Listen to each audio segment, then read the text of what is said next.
Yo, salut à tous, c'est Authentique, j'espère que vous allez bien, bon appétit, on se retrouve une nouvelle fois à midi pour un nouveau épisode du Manga Vorace. Et oui, les semaines défilent à une vitesse, je sais pas pour vous, mais moi je trouve que le rythme est infernal.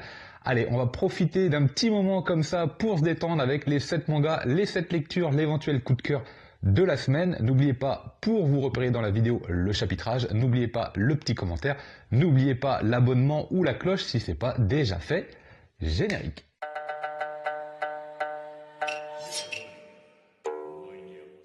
Et on va commencer tout de suite avec un manga qui m'a été envoyé par la maison d'édition Akata. Je les remercie, ça m'a vraiment fait plaisir de recevoir un manga de la part d'un éditeur. Ça met un petit peu en avant le travail sur la chaîne, donc vraiment, moi ça me fait vraiment plaisir, c'est une sorte de récompense.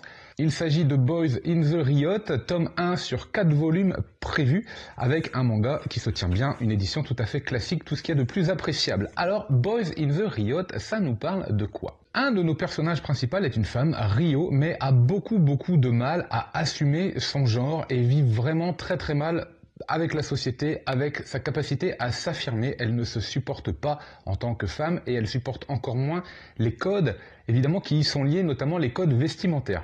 Lycéenne, donc, elle a beaucoup de mal à porter son uniforme et très souvent, vous allez la retrouver au début du manga en tenue de sport. Mais une rencontre avec un de ses camarades va tout changer. Donc nos deux amis qui ont beaucoup de choses communes vont se retrouver et se découvrir une nouvelle passion autour de la mode qui va finalement devenir leur moyen d'expression et de s'affranchir de tous les codes de la société qu'ils rejettent. Ils décident alors de se lancer dans un grand projet, créer une marque de vêtements pour s'exprimer, pour s'affirmer, pour montrer à la société qu'ils sont là. À l'intérieur du manga, évidemment, vous allez alterner entre comédie, passion, tranche de vie, interaction sociale, rêve, business et surtout, gros point fort du manga, on va se laisser embarquer par l'énergie et la fougue des deux personnages parce que c'est un manga qui est très vivant.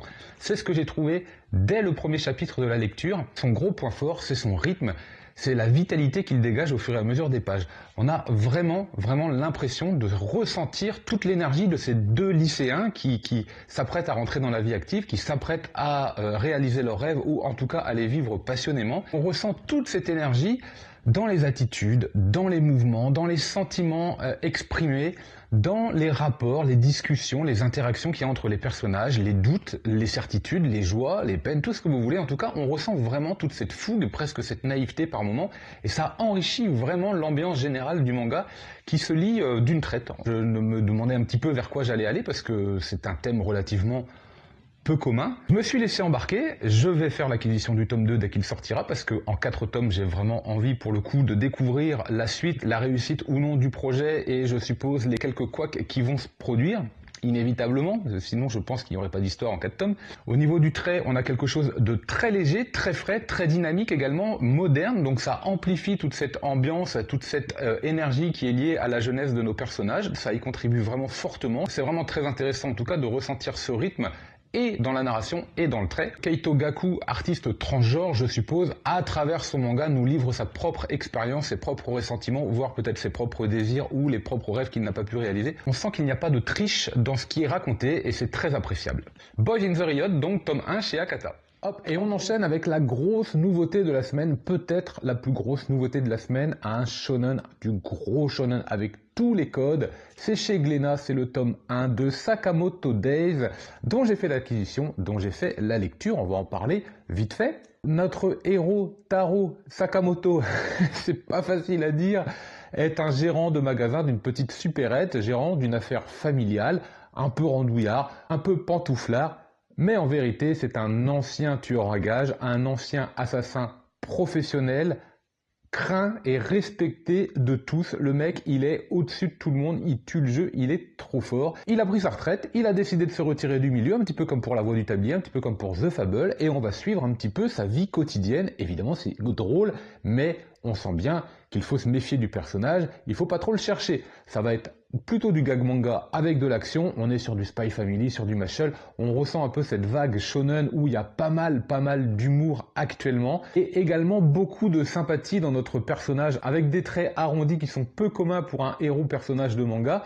Il faut quand même bien l'avouer, le manga se lit bien, c'est du shonen, c'est frais, c'est agréable, c'est dessiné comme il faut, avec ce qu'il faut de traits caricaturaux, de traits intéressants, de dessins bien détaillé ou juste de comiques de situation qui se posent par-ci par-là. C'est rythmé, vif, agréable à lire. Ça fait le travail pour un shonen. Moi, j'en demande pas plus. J'en demande pas moins non plus. Attention, hein, on est vraiment dans la fourchette acceptable. J'ai passé un bon moment de lecture, je vous avoue. C'était très amusant. D'autant plus que ce personnage-là, de par son allure, sa prestance, ses silences, parce qu'il ne parle pas beaucoup, dégage une espèce de force tranquille qui lui donne beaucoup de sympathie. C'est une bonne petite réussite, je l'admets. Hop, on continue avec Kaiju Number 8, petite acquisition. Là, c'est le tome 3. Je voulais vous présenter le tome 1, mais je ne sais pas où je l'ai posé. Donc, c'est le tome 3. Alors, je l'ai pas encore lu le tome 3, mais j'ai lu le tome 1. Kaiju Number 8, c'est chez Kazé avec un format shonen, mais alors d'une souplesse comme on aime. Kaiju, vous avez sûrement vu l'énorme coup de com' et il y a environ 6 mois de Kazé. Je vais vous mettre une petite photo. Voilà, c'était une sortie incroyable en France. Kaiju, c'est un gros shonen, vraiment qui respecte tous les codes qu'on peut retrouver dans un shonen, à ceci près que notre héros est plutôt trentenaire que jeune adolescent. C'est la petite particularité. On va combattre des espèces de monstres. Alors ça me fait un petit peu penser à Evangelion à ce moment-là, avec des gros monstres qui arrivent, un petit peu penser à Jagan, un petit peu penser à All You Need Is Kill également. Pourquoi ? Parce que sa copine est une espèce d'héroïne de l'armée qui combat les monstres. Enfin bref, il y a une espèce de grande affiche où on la voit. Ça me fait vraiment penser au film Edge of Tomorrow. C'est un manga qui reprend beaucoup de choses que l'on a déjà vues. Mais il a cependant l'intelligence de le faire soit de façon caricaturale et grotesque, parce qu'on le voit, ça transpire et ça passe, soit de le faire de façon très maligne, très respectueuse, et là aussi ça passe, on s'affranchit. En tout cas, c'est très frais, très dynamique pour un shonen, on lui demande pas plus. C'est vraiment ce qu'on attend à la lecture de ce genre de titre. Je pense avec Kaiju Number 8 qu'on est parti sur une série relativement longue, d'au moins une bonne vingtaine de tomes. Je serais surpris qu'il y en ait moins. Ça marche, c'est frais, les traits sont assez dynamiques, parfois simples, parfois bien crayonnés comme ça, bien vifs, avec des bonnes grosses scènes de combat, comme on a envie d'en lire dans ce genre de manga. Ça fait le travail. C'est vrai que ça se lit un petit peu sans surprise. C'est vrai que j'ai pas forcément découvert beaucoup de nouveautés par rapport à la construction d'un shonen, par rapport à ce que ça peut apporter d'originalité. Oui, mais c'est bien fait. C'était plutôt un bon moment. Manga popcorn, comme j'aime les appeler, Kaiju Number 8, ça fait la blague. On continue maintenant chez Kiyun avec du Kei Sambe et le tome 1 et la découverte de Echoes. Alors qu'est-ce que c'est que donc Echoes ? Senri est le rescapé d'un massacre qui a emporté toute sa famille. Il avait 5 ans et il a été retrouvé au milieu des victimes. Mais Senri a un frère jumeau qui a été kidnappé à la même époque. Et 13 ans plus tard, notre héros a donc 18 ans.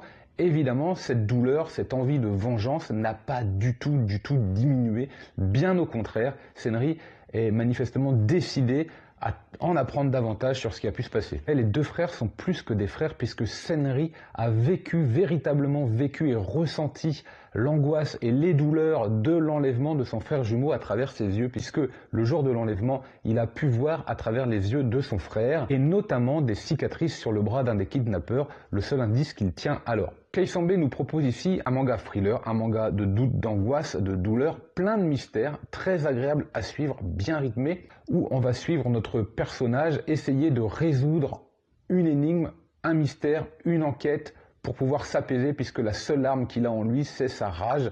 Et on va effectivement suivre un personnage presque haineux, décidé à découvrir la vérité et décidé à se venger. Le manga est relativement noir dans son ambiance, il est bien posé par l'auteur avec des traits si atypiques, si particuliers, si reconnaissables. C'est ce qui fait le charme de Kei Sambe, c'est son univers graphique qui contribue beaucoup à l'ambiance de ses récits, souvent articulés autour du thriller fantastique. C'est prenant dès les premières pages, c'est prenant tout au long du tome, et évidemment on n'a qu'une envie, c'est d'en apprendre davantage sur un mystère, sur une enquête qui avance pas à pas, mais qui avance bien, qui est bien construite, bien narrée, bien dessinée, donc on est pris au jeu. Un petit peu comme pour une série télé et ses épisodes qu'on va enchaîner, on a envie d'enchaîner les tomes les uns après les autres pour aller jusqu'au dénouement final. C'est très bon à lire et je n'ai qu'une hâte, c'est pouvoir découvrir la suite, mais vraiment avec impatience. Il y a pas mal de découvertes cette semaine, vous avez vu. J'ai fait la lecture enfin de l'Atelier des sorciers. C'est un manga que je voyais, que je n'ai jamais lu, et je voulais vraiment découvrir au moins le tome 1, savoir de quoi ça parle, d'autant plus que les dessins sont absolument géniaux. Donc c'est chez Pika, il y a une dizaine de tomes en cours actuellement et des tomes collector que je n'ai pas, mais ça c'est pas grave, parce que moi des paquets de cartes à 25 €, je m'en passe. L'atelier des sorciers va nous présenter Coco, une jeune héroïne, une petite fille qui vit avec sa maman alors que son papa a été tué. Cette petite fille rêve de magie et nous sommes transportés évidemment dans un monde de magie. Oui, mais voilà, elle a fait un jour l'acquisition d'un livre. Alors, c'est assez douteux. Alors, déjà là, autour de ça, il y a un certain mystère, mais on verra ça plus tard. Et il se trouve qu'elle découvre le secret des magiciens. Elle va possiblement devenir magicienne elle-même en étant recueillie par un sorcier qui va l'amener dans son atelier, son école, sa sorte d'académie où d'autres sorcières sont en formation. C'est à peu près tout. Le manga n'a pas l'air agressif, on n'a pas l'impression d'avoir un ennemi puissant comme ça, et pourtant, tout n'est pas neutre, tout n'est pas blanc. Si le monde qui est dépeint dans ce premier tome est très léger, très agréable, vraiment à lire, on sent que derrière se cache quelque chose, une force obscure. C'est d'ailleurs très bien maîtrisé, puisque dans la magie, souvent, les forces obscures, elles arrivent comme ça, pas à pas. Là, ça marche très très bien, on sent cette atmosphère vraiment placée sous la lumière, mais que possiblement ces choses-là ne vont pas durer et on découvre petit à petit tout au long du tome l'apprentissage de Coco. C'est très très frais, très plaisant, très limpide à lire, vraiment je me suis régalé à la lecture, d'autant plus que c'est dessiné. Je pense que c'est le meilleur manga du monde niveau dessin. Je n'ai jamais vu ça, je suis resté scotché sur des pages, des cases, des plans, des détails, il y en a partout. Je trouvais que Magus of the Library envoyait vraiment du pâté à ce niveau-là, mais l'atelier des sorciers est encore au-dessus. C'est incroyablement bien dessiné, d'une richesse, mais dingue. Je trouve ça incroyable, vraiment. C'est le gros point fort, en plus d'une histoire plutôt originale, en plus d'une narration, comme je vous le disais, très agréable à lire. Vous avez des dessins, mais qui renforcent toute l'atmosphère héroïque fantasy, magique, presque médiéval, fantastique, mais dingue, une dinguerie totale au niveau du trait. L'atelier des sorciers, découvrez-le au moins rien que pour ça si c'est pas déjà fait. Hop, autre découverte, autre tome 1 qui m'a souvent été recommandé par Waddle26, les lectures d'un vieil otaku sur Instagram. À force qu'ils le mettent parmi ses lectures favorites, j'ai fini par céder, j'ai fait l'acquisition de Cigarette and Cherry, d'autant plus que j'aime beaucoup Kowloon. Alors ça n'a rien à voir, c'est pas la même autrice, mais on est dans de la comédie romantique que j'apprécie particulièrement. Nous avons notre jeune héros qui arrive à l'université avec une intention bien affirmée, enfin pouvoir draguer et pouvoir découvrir le corps d'une femme. Évidemment, il est naïf, il suit tout un protocole qu'il a pu lire dans un livre, comme ça ne marche pas. En plus, il est sûr de lui, mais timide, maladroit. Bref, tout ce qui fait qu'un mec est complètement stupide quand il aborde une femme pour la première fois et qu'il ne sait pas trop quoi dire. Ça patauge dans sa bouche. Et puis, à l'inverse, nous avons notre héroïne principale, qui, elle, est affirmée. Elle a pas mal d'attitudes et de postures, de jeux de regard dans le manga dès les premières scènes qui laissent penser qu'elle est difficilement accessible ou en tout cas que ça va être vraiment très compliqué de l'apprivoiser. Et puis petit à petit, on va évidemment découvrir l'évolution de la relation qui s'installe entre les deux personnages avec une succession de chapitres, de situations cocasses, de malentendus, de phrases mal dites, maladroites. Tout ça, et comme dans toute relation amoureuse, on va avoir un troisième personnage parce que franchement, dès qu'on a trois personnages dans les comédies romantiques, c'est exceptionnel, puisque bien sûr, il y a une relation triangulaire qui s'installe, qui amènera évidemment beaucoup de quiproquos, de malentendus, de doutes ou de certitudes. Ça renforce évidemment tout ça, toute cette atmosphère. Nous avons un trait super fin, super agréable, très dynamique pour le garçon, parfois un peu brouillon, très élégant pour l'héroïne, très fin. Il y a un jeu d'identité qui passe par les attitudes, qui passe par les regards, qui passe par les postures des personnages. On sent la maturité d'un côté, la naïveté de l'autre chez notre héros. Ça passe également par les phrases et le vocabulaire employé, et ça passe également par le trait de l'auteur qui renforce tout ce contraste entre nos deux personnages. Évidemment, ça accentue l'humour, ça accentue les situations, le comique de situation. Ça marche vraiment très bien. Je me suis régalé là également à cette lecture. Je vais faire l'acquisition du tome 2. C'est une série courte, 10 ou 11 tomes je crois. Donc je pense que je vais aller au bout assurément parce que dès le premier chapitre, je me suis dit « Ah ouais, là, ça me plaît beaucoup ». Cigarette and Cherry, comédie romantique, si vous aimez Kowloon, si vous aimez d'autres mangas de ce genre et que vous ne connaissez pas celui-là, alors là aussi, il est fait pour vous. Et on terminera cette vidéo avec l'énorme coup de cœur, évidemment, Peleliu, tome 11 aux éditions Vega. C'est le dernier tome d'une série maîtrisée de A à Z, de bout en bout. Une œuvre sensible, pleine d'humanité, pleine de vérité, pleine de douleur, pleine de joie, pleine de tristesse, pleine d'horreur également. Il y a énormément de sentiments à la lecture de tous les tomes de Peleliu. Je ne vais pas uniquement vous parler du tome 11, je vais vous parler de mon sentiment global sur la série.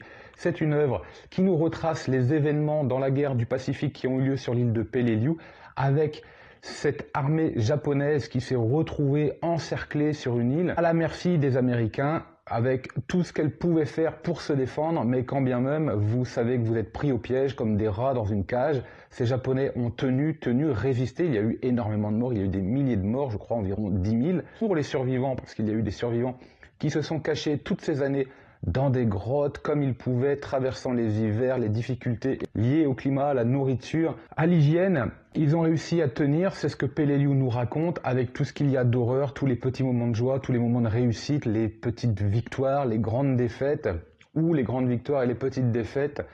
C'est tout ce qui est raconté au fur et à mesure des tomes, avec des traits extrêmement simples pour décrire et dessiner les personnages, mais qui va amplifier toute la dureté, toute la vérité, toute la cruauté de la guerre. Ce manga aurait pu s'arrêter au tome 7 ou 8, je crois, il a continué. Je me suis demandé comment on allait avoir 2 ou 3 tomes supplémentaires. J'ai trouvé que c'était très intelligent de la façon dont ça avait été fait. Je me demandais comment on allait encore avoir une fin avec ce dernier tome. C'est une grande réussite, vraiment. La conclusion pour moi est parfaite, c'est du must-have. Voilà, c'est du must-have. Je n'irai pas plus loin dans la description parce que j'ai peur de spoiler, mais c'est vraiment génial. Peleliu, si vous hésitez encore pour la lecture de Peleliu, n'hésitez plus. C'est vraiment un manga à faire, à lire, à découvrir. Bah voilà, c'est déjà la fin de notre rendez-vous habituel. J'espère que vous avez passé un bon moment. Je vous donne rendez-vous vendredi prochain pour le J'achète vos Mangatech épisode 2. En attendant, très très bonne semaine. Lisez plein de mangas et moi, je vous dis